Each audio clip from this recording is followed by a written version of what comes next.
Welcome to another episode of my fabulous playlist where I get to talk to my go-to experts. And why do I interview them? Well, quite honestly, when you're in business, it can feel like you're all alone. It can feel like you're trying to find the answers to everything. You are searching for the answers and find the answers and solutions for problems you didn't even know you had. And that's why I bring these incredible people to you so that they can share their wisdom and they can help cut through the noise so you get to your solution much, much quicker. Now, if we've not met, my name is Lindsey Burden and I'm an intuitive business coach. And I basically help my clients to get really clear on where they want to be and help them bridge the gap. That's simple, really.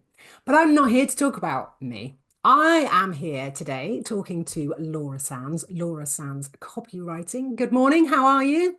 I am very good, thank you. Pleasure to be here. Well, let's talk a little bit about you. Now, I always ask for a few words, so let's get those few words done. So, you're a freelance writer and trainer who creates engaging content I almost couldn't say that, for professional service organizations and teaches non-writers in professional service industries to write with confidence. And you were just telling me it's going to be your 10th birthday in September this year. And for anyone watching anytime, we're in 2025. Yeah, 10 years. I can't believe it's flown by. And I only kind of realized that, well, I realized it when it was my 9-year anniversary when I got a photo flash up on my phone of the business card I'd created all those years ago. And I was like, oh gosh, How that's far quite you've a blast come. from the past. My very lame business card from all those years ago that I did myself when Canva was new. I was going to say, but the Canva wasn't even around when I did have someone do my business card, and I've kept one of each because I quite like the journey that Yeah, you've it's been nice to on. see the evolution, isn't it? It Yeah, is. it But is. tell me, so you've been doing this for almost 10 years. Yes. But what was your background? What's the story behind this, and where did you come from? So I started my career in marketing. So, or actually data analysis of all things, which is Ooh, funny because I'm not a data person at all, but I landed a job as a data analyst straight out of university for FMCG company. And I moved into brand management. So essentially corporate marketing. So I was launching products, doing advertising campaigns, doing kind of like what called below the line campaigns. I haven't used that phrase for ages. But essentially marketing for personal care products, so shower gels, toothpaste, toothbrushes, all very, very glamorous. And I had children and I took maternity leave. And when I was on maternity leave, as lovely as it is being off and doing things with mother and baby groups, I got my brain got a bit fidgety, so I started blogging. And it was at the stage where mummy blogging was quite a thing. And I loved blogging. It was a real creative outlet for me. And so I was just kind of happily blogging, trying to find ways to make my blog look a little bit more exciting. And I discovered, I read an article about becoming a copywriter. And I read it and I was like, oh my goodness, I could do that. Um, it hadn't occurred to me that I could blog or do or write and make a living. And when I was at school, so we're going back a really long time ago, it's funny in the careers, you get those careers things you fill out. yeah. We used to do it, not apps or whatever they do now. And one of the things it spat out was advertising copywriter. And my parents were like, well, that's not a proper job. So, we promptly ignored it. However, all these years on, they're like, you can be a copywriter. I'm like, oh, I could be a copywriter. I could be a writer. So I looked into it a bit more and realized I didn't have quite the right skills. So I went back to work. And whilst I was back at work and with two small toddlers, I retrained as a copywriter. So I did that as a distance learning. And then, rather naively, after I'd got my qualification, I handed in my notice of my well paid job and went freelance just like that, which was Ta-da! naive. Yeah. Which was naive and slightly foolish, but I did it. But it worked because I'm still here. So that's why I'm here and my background. Alvin, you just said something really interesting. So it feels like throughout that journey in the corporate world, you were obviously writing. I was. Um, but did you not see it as copywriting? Did you not? No. Well, no. So I always saw copywriting as what people did in the advertising agencies. They wrote the adverts. That's what I saw it as. And we would occasionally do bits of promotional material where you'd get somebody to write something. So you'd have like leaflets or whatever. And sometimes we'd write it um, in the office, and sometimes we'd outsource it to the PR agency or whatever. But I never kind of, I don't think it even occurred to me. It just wasn't, yeah, just not something I thought about really.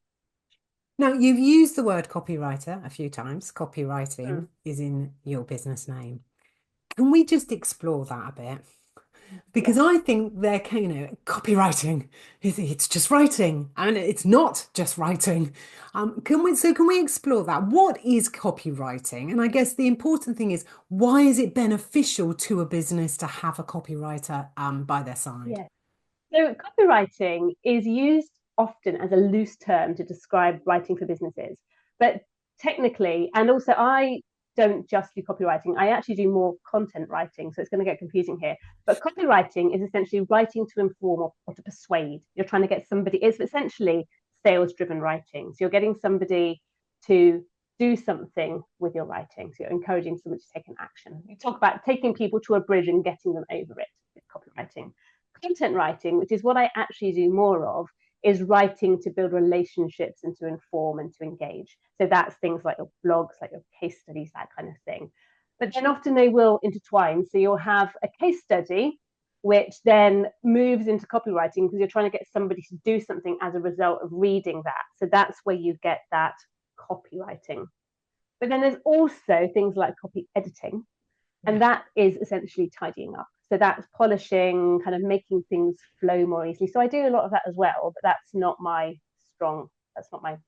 There's people that just do copy editing, just do proofreading, but I prefer the creation, and that's the stuff I love. Is that It's helpful? Does really, that explain? it I'm better on does. paper than I am in person. This is a terrible thing about being a writer. I can explain myself so clearly on paper. When it comes to being in person, it just falls apart. You did a brilliant job. And Thank I was you. telling you before we hit record that I did once fall down well, I didn't fall down. I didn't understand what copywriting was. And I love to write. And I had a lovely piece of writing. And I just said, can you make this magical? Can you zhuzh it up? Can you do what you need to do with it? And of course, they were a copy editor. And what it felt a little bit like I'd sent an English essay in to my teacher and they'd corrected And my pulled errors. everything out, every grammatical error you've made. Yeah, and I was like, actually, that's Oh, not what I was expecting, and that's why I wanted to explore it. Now, you'd yes. sort of transitioned a little bit there because you were talking about copywriting and content writing, and I think Mm. for solopreneurs, it all feels like it's exactly the same. But well, I really like what you said there, and I'm not even sure if that's even correct English. But what I'm trying to say, I loved what you said around copywriting is how you take people, I guess, through a journey. You're trying to get them to take an action, where content is relationship building.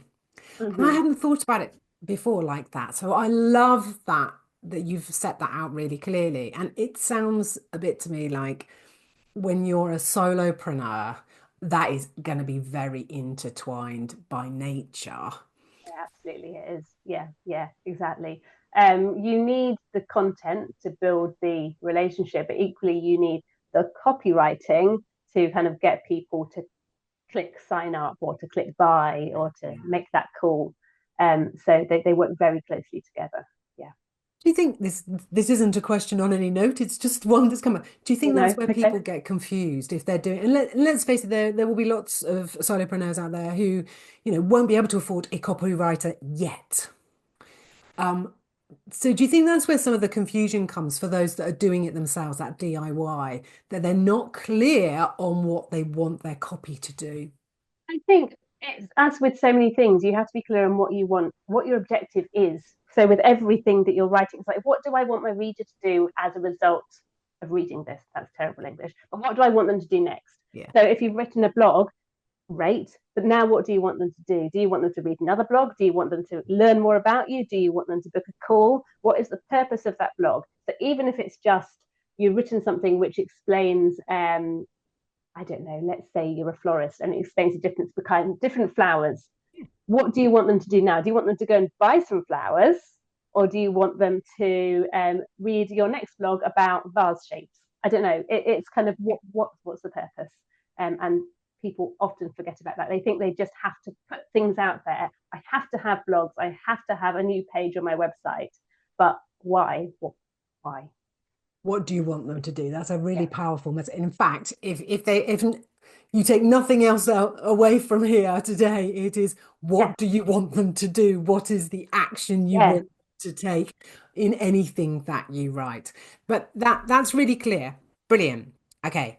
So now, that's creativity and being creative. I want to explore that Mm, a little bit because when someone says to me, "Oh, are you creative?" Not that anyone has ever met me in a supermarket queue and gone, "Are you creative?" But you get the idea. Um, I immediately go, oh no, I can't draw, I can't paint, I can't do mm. anything. Now it happens that I love writing, but I don't almost perceive that as being creative. And that's had to be a real shift for me that this is being creative. But Definitely. you mentioned something in your notes. You kind of sort of said it certainly isn't a dark art. So let's Yes. explore creativity and the fact it's not a dark art. Yeah, it's funny. You get people who say, "Well, I'm not creative. I can't do that." And that is something that you hear people say. And I remember years ago, so when I was back in that corporate job, we had this random course that they put us on. And I can't even remember what it was called, but it was something about creativity. And they paired, I mean, it's funny, you'll laugh at this. They paired people in marketing with people in logistics. And we were meant to be inspiring people how to learn to think in a creative way. And I can kind of see the the idea of it, but equally I'm like, why? Because I was paired with this lady, Leslie, let's call her, and she was like, well, I'm not creative. I don't know why they've got me on this. I can't think creatively. And I think creativity is very much about a mindset. It's like you're told when you're a kid, we're pigeonholed, aren't we? You're the creative one. You're the numbers one. You're the really sporty one. Yes. And I think we often then think, oh yeah, that's me. And I think our education system kind of very much values right, wrong, black, white. And unless we are encouraged to be creative in maybe by our parents or by our teacher because we've shown kind of aptitude for drawing or music, we lose that creativity we had as children. But I think it's within us all. It's just a different way of applying our intelligence, I think. And often it's confidence. People don't have the confidence to say something that's not the accepted norm. And you can apply creativity in so many ways. It might be the way you cook. It might be the way you, I don't know, arrange the cushions on your sofa. Yeah. It could be anything, but it's just the way you apply your thoughts in real life. I think that's my perception. And I love that. I think and for me, for a daughter who actually could draw when she was really little and then decided she couldn't. And I think Yeah, that's the other thing. We decide that we can't. I yeah, can't write blogs. I can't write copy. I can't sell. But I always think for business owners, one, we are always selling, whether we like it or not, or whether we mm-mm. realize it or not. And we are always writing in some shape or form because it's quite, I don't know if you've come across something, oh, I couldn't possibly write a blog, but he's writing posts on Facebook, LinkedIn, Yeah. other platforms are available. And it's almost like we don't see it across the business. But actually, if we could take the confidence that we had in one area, we could move it to another area if we needed to. Absolutely. And there's so much flexibility now when you're running your business and you're creating content. You don't need to have a blog, do you? You could be having like this is amazing. So YouTube content, video content is fantastic. Short form content, Instagram, it all works together. And maybe you're a really strong networker, and that's kind of where your creativity comes through in the way that you connect with people. But I mean, it isn't the be all and end all. Isn't the words that you write, but what I it does upset me is the wrong word, but I do feel like maybe a frustration when people say, well, I can't write blogs or I can't write, and then they just don't try. And you think, well, you could. And there's ways it feels difficult and it feels uncomfortable, but that doesn't mean you can't do it. You just have to kind of push through. And what I do workshops, and one of the things I love saying is like, look, there's no such thing as original thought. We all copy, we all, whether intentionally or not, we all take from other influences. And I love, there's a quote by Voltaire, which I'm not going to be able to replicate exactly, but basically he was saying that all original thought was nothing but judicious imitation. And he was saying that back in whenever it was, 1600s. Yeah. So here we are with AI, with the internet, with printing. So we are only ever producing we have absorbed. Yeah. And if it feels very original, that's kind of probably just because we've used lots of different resources to kind of come to that conclusion, creation. So do you think that, again, this is not a question anyway, I'm not even sure it's a business question, but do you think people can write? Do you, in that person that goes, I can't do this, I can't do this, do you think that there is a way for them to get through that discomfort and to a place where they can write even reasonably or brilliantly, perhaps?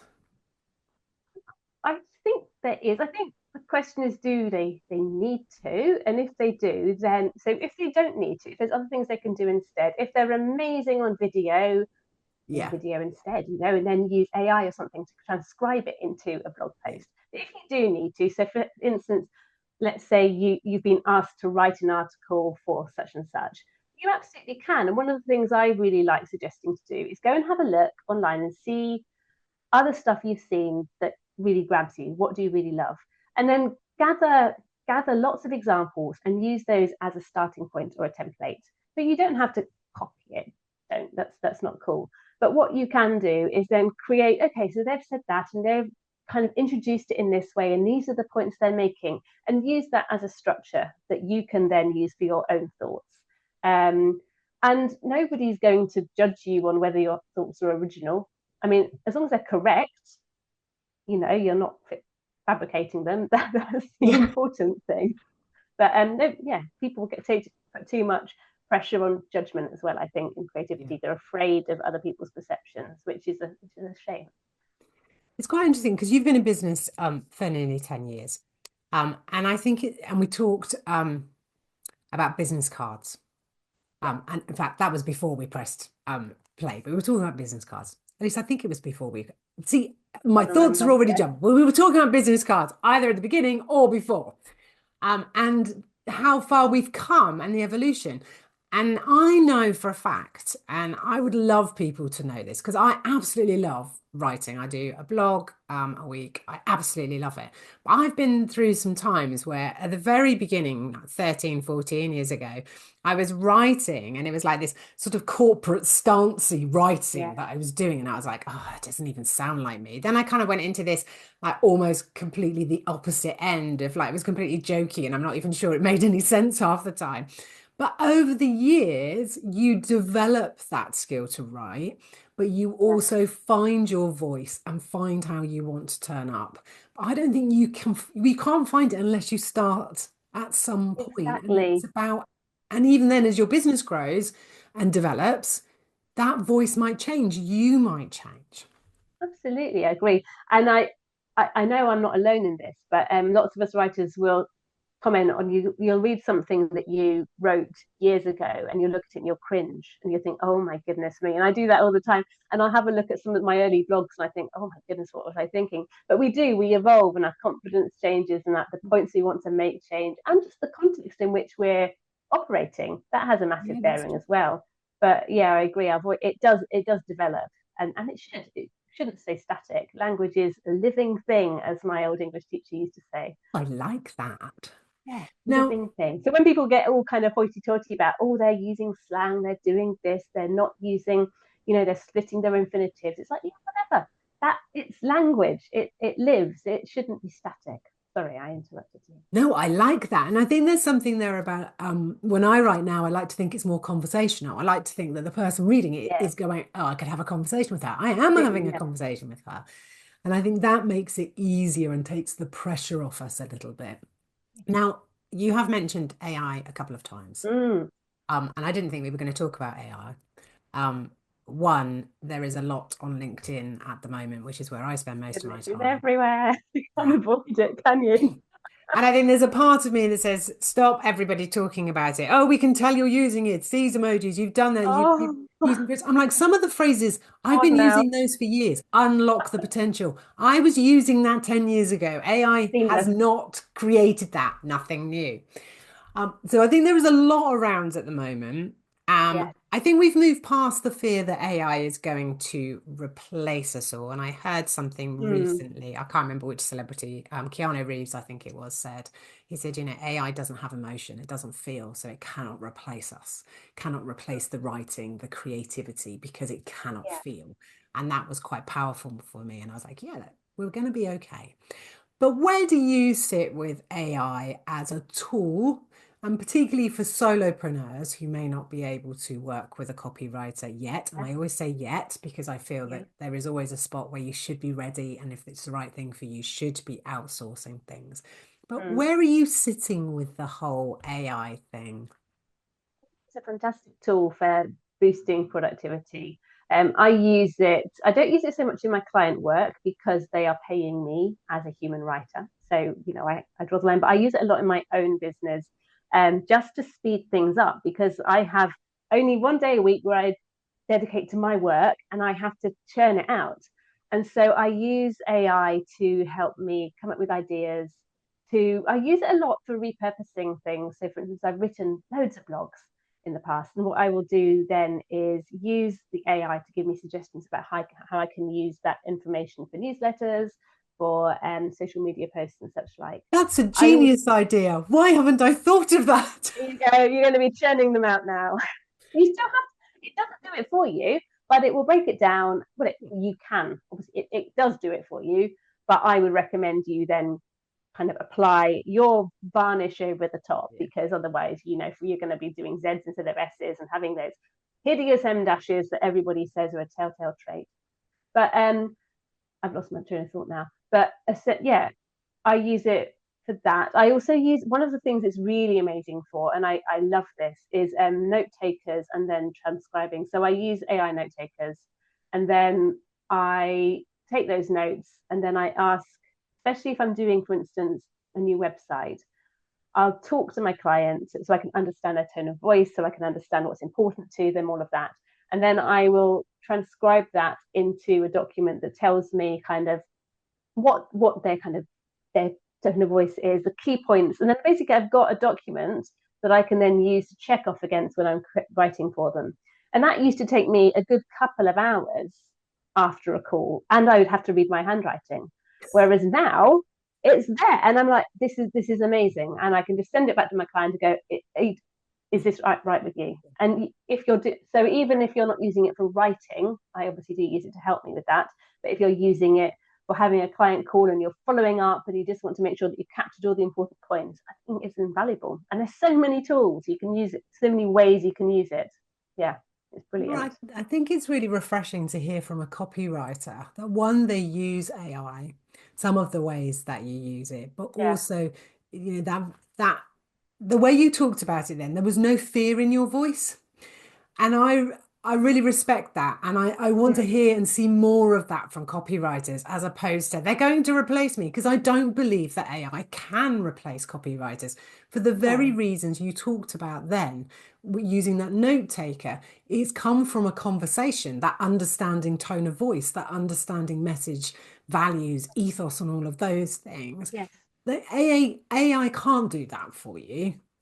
No. It might be able to polish your notes. Or I like that idea of varnishing things. I'm going to use Yeah. that. That's great. So it might be able to help you in that way, but it's not going to replace someone. So it's really refreshing, actually, Laura, to hear that from you. So I'm glad we mentioned AI, and I think it is a really great place to help people with ideas. As you say, refreshing that content. How can I use that past content? I'll be off later to my Oh old my goodness, blogs. it saves so much time. It's amazing. Yeah. But Yeah. it is about being productive. And actually, you mentioned that on your notes somewhere, if I can find it again. What others believe to be creativity is more about focus, practicing proven techniques, and giving yourself a breadth of experience to draw from. And so that links quite nicely, actually, because what you're talking about is being creative, but using the tools available for productivity reasons so that you are focused so you can move forwards because then you get to spend more time doing the things you want to be doing, which in your case is writing for your clients. Exactly. Yeah. Yeah, exactly. And back to the creativity thing being about focus and using the right techniques.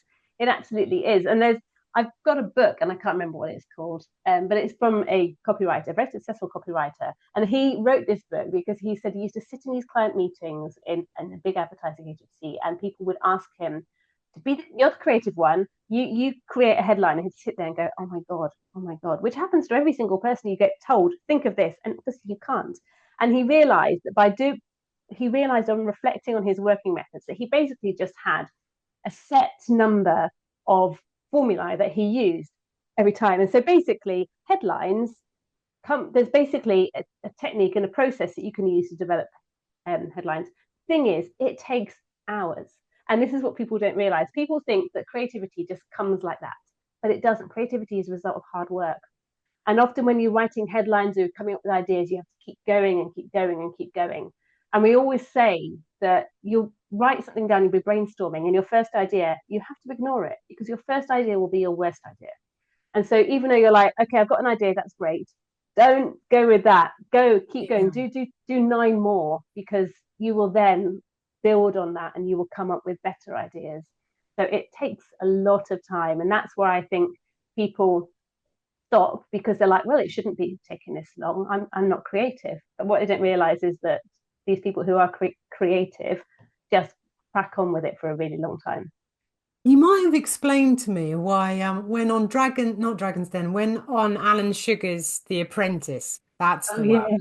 It always amazes me when they go off and they have to do the marketing piece, and someone has always gone, I do marketing in my business, I can lead on this, and off they go. And then they sit in a room and they come up with something, and I think, what is that? Why do they think that is going to work? And it amazes me. But actually, what you're saying is creativity and developing those hooks, those clever lines that we need, those the clever wording, and that that encourages people to come in Yes. takes time. And when they've Yes. only got a few hours to do Oh it, my goodness, yes. And they're in such an unhelpful environment. yeah, They're in a horrible room, they've got a film crew, they've got Karen scowling at them, and it's just not helpful, is it? no, Whereas actually, what we know is that when creativity comes at really unhelpful times, it comes when you're walking the dog or in the yeah. shower or chopping carrots for dinner. It doesn't ever come to you at a desk. You can sit there and try to process it, but it's proven that creativity is sparked by doing different things, which is why when you're out on your morning run, you'll have a million amazing ideas, Yeah. most of which would have left you by the time you get out to your desk. The voice noting yourself. I used to Oh email my myself goodness. with my incredible ideas. Oh, I need to write that down really quickly or And write. I'll send messages to my husband on WhatsApp, and he's like, "What's this?" I'm like, ignore it. It's for me." For me, forward it on. And you know, I've Exactly. mentioned Dragon's Den, by mistake as it happened, but I'm glad I did because I'm just thinking about when the business owners go in and they pitch for investment. The ones that are most successful are the ones that have a story. They tell the story. They Yeah. have this incredible why, and they're able to get their message across with that wonderful storytelling that they do. Mm. And again, that's about being creative, isn't it? It's going back to that creative space. It's about being a little bit, it's kind of tuning into what people want to hear as well, isn't it? Because Mm. people love a story. We all love a Yeah. story. And if you can tune in and you relate to it, this is the other important thing about good content and good copy, is you have to be able to relate to it, see the truth in it. And if it feels disingenuous, you've lost people. Whereas and I think this is why a lot of AI generated content doesn't hit the mark, because there's something and we don't know what it is, but you're like, well, it doesn't ring true with me. Whereas human written content often just has that extra depth, which connects. Well, that goes back to that piece about AI is not emotional, has no emotion. Absolutely, yeah, yeah, And, so yeah. human copywriters are absolutely going to continue to be here because we shall continue to need you. Indeed, indeed. You've shared, and I don't know if we sort of set out to do that, but you've shared some really incredible tips for people how they can start writing, how they can improve their writing.